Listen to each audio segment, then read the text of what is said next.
नाही, मराठा समाजाच्या आरक्षणाचा प्रश्न केवळ मराठवाड्यापुरता नाही आहे.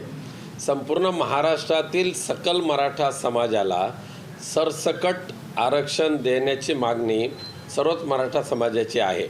आणि ते आरक्षण देत असताना इतर कोणत्याही आरक्षणाला धक्का न लावता किंवा ओबीसीच्या कोणत्याही आरक्षणामध्ये कुठेही कमी न होता मराठा समाजाला स्वतंत्र आरक्षण मिळालं पाहिजे, हे संपूर्ण महाराष्ट्रातील सकल मराठा समाजाची मागणी आहे. ती जोपर्यंत पूर्ण होत नाही तोपर्यंत मनोज जरांगे पाटील यांनी मराठा आरक्षणाचा लढा मॅन करू नये, तो प्रखरपणे चालवावा. तरच मराठा समाजाला कुठेतरी न्याय मिळेल, अन्यथा मिळणार नाही.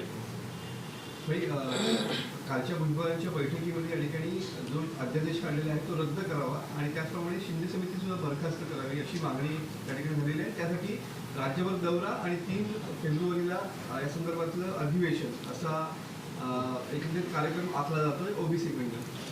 खरं म्हणजे ओबीसी आणि मराठा ह्या 2 समाजामध्ये जाणून बुजून दुरावा निर्माण करण्याचा प्रयत्न हे सध्याचे राज्यकर्ते करतात. मुख्यमंत्री एकनाथ शिंदेंनी सुद्धा जरांगे पाटीलना जो GR दिलेला आहे, अध्यादेश दिलेला आहे, तो सुद्धा अर्धवट आहे, तो सुद्धा परिपूर्ण नाही. केवळ आणि केवळ मुंबईमध्ये येण्यापासून थांबवण्यासाठी जरांगे पाटील यांची फसवणूक केलेली आहे असं संपूर्ण मराठा समाजाचं म्हणणं आहे.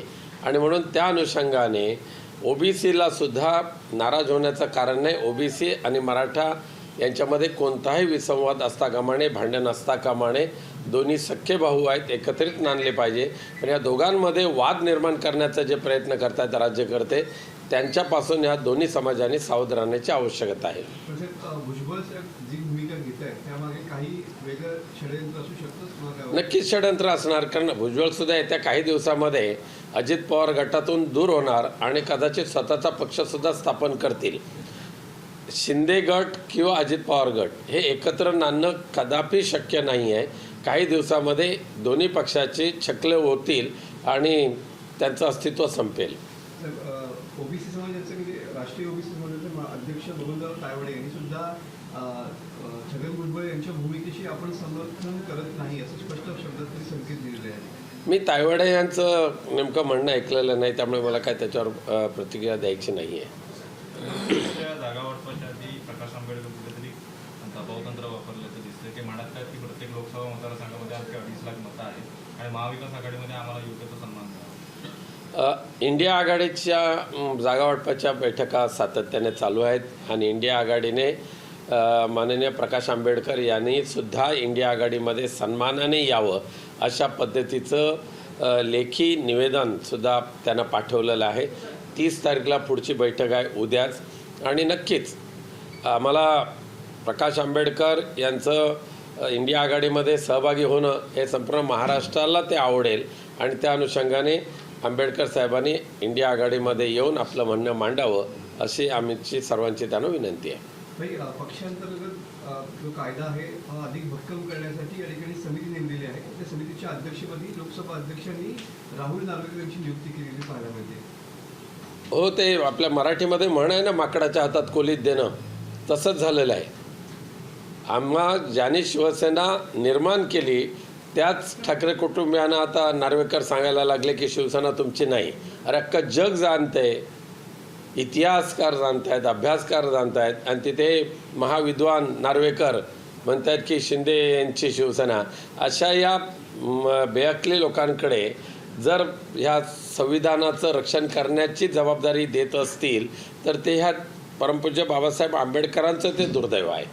मराठा समाजाचा जो अध्यादेश निघाला आहे संदर्भामध्ये आज 4 वाजता नारायण राणे वेगळी पत्रकार परिषद घेत आहेत आणि या संदर्भातली आपली भूमिका जी आहे ती स्पष्ट करताना पाहायला मिळणार आहे. नारायण राणे हा अतृप्त असलेला आत्मा आहे.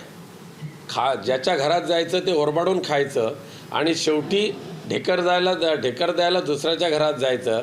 खाल्ल्या ताटामध्ये घाण करायची असली औलाद म्हणजे नारायण राणे. त्यामुळे आजसुद्धा मला दुसरं आणखी सांगायचं आहे की आता नारायण राणेंना रिफायनरीच्या दलालांची काळजी पडलेली आहे.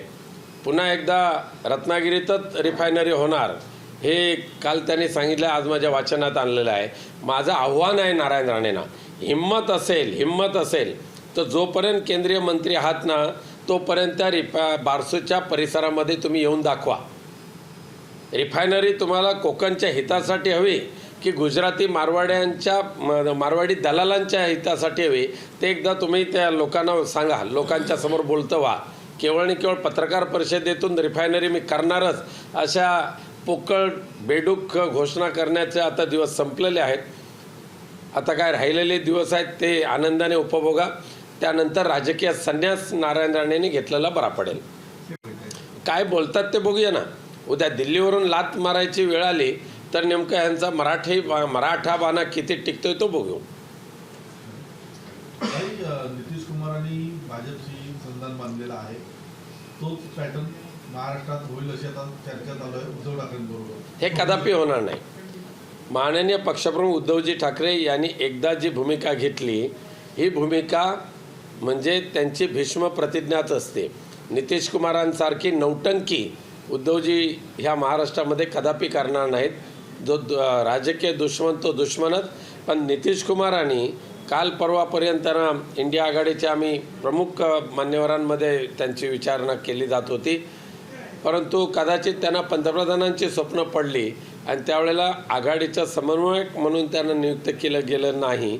आणि म्हणून केवळ आणि केवळ स्वतःच्या स्वार्थासाठी, स्वतःच्या कुटुंबियांच्या स्वार्थासाठी नितीश कुमारांनी इंडिया आघाडीशी द्रोह केला आणि त्यांनी ते भाजपवासी झालेले आहेत. या अनुषंगानं की हाच पॅटर्न महाराष्ट्रात राबवण्यासाठी सध्या काही जण सक्रिय असलेले पाहायला मिळते. काय सांगू शकतो? तुम्ही म्हटलं तसं की उद्धव ठाकरे सगळ्या मुद्द्यावरती ठाम आहे. हे सक्रिय जे असतात त्यांचे माकडचाळे स्वतःच्या स्वार्थासाठी चालतात.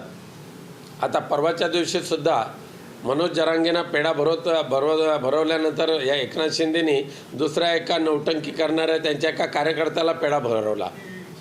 म्हणजे केवळ आणि केवळ मनोज जरांगेंची फसवणूक करणाऱ्यांना पेढा भरवणारे सरकार आज भारतीय जनता पक्ष असेल किंवा इतर कोणी असेल त्यांचा स्वप्नभंग नव्हे, त्यांच्या आयुष्यात शक्य होणार नाही या महाराष्ट्रामधले शिवसेना पक्षप्रमुखांची भूमिका बदलायला. पण अशा प्रकारे काही प्रयत्न सुरू आहेत का तुमच्या ऐकूयात काय? ते नौटंकी करणाऱ्यांच्या मनामध्ये प्रयत्न सुरू असतील, शिवसेनेकडे काही नाही. चला, धन्यवाद. लोकशाही मराठी ऐका, पहा, जागरूक रहा.